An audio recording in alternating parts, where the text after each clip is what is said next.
আমি সবসময় বলি যে যে সমস্ত মহিলারা বোরকা পড়তে চান না বা পর্দা করতে চান না, বোরকা বলে কোনো কথা না, পর্দা করতে চান না, হিজাব করতে চান না, তারা বাহিরে যখন খোলামেলা পোশাকে যান, সেজে গুজে যান, তাদেরকে অন্য পুরুষরা দেখে কি চিন্তা করে?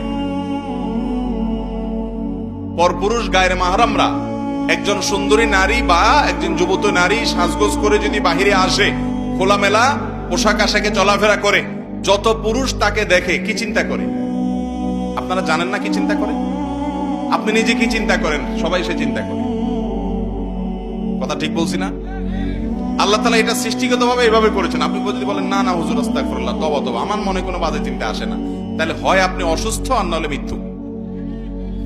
হয় আপনার ডাক্তার দেখানো দরকার, আপনার শরীরে সমস্যা আছে, আর না হয় আপনি মৃত্যু। 3 নম্বরটা হওয়ার কোনো সম্ভাবনা নাই। এবার আমি সবসময় বলি যে যে সমস্ত মহিলারা বোরকা পড়তে চান না বা পর্দা করতে চান না, বোরকা বলে কোনো কথা না, পর্দা করতে চান না, হিজাব করতে চান না, তারা বাহিরে যখন খোলামেলা পোশাকে যান, সেজে গুজে যান, তাদেরকে অন্য পুরুষরা দেখে কি চিন্তা করে? পরপুরুষ গায়ের মাহরামরা একজন সুন্দরী নারী বা একজন যুবতী নারী সাজগোজ করে যদি বাহিরে আসে, খোলামেলা পোশাক আশাকে চলাফেরা করে, যত পুরুষ তাকে দেখে কি চিন্তা করে?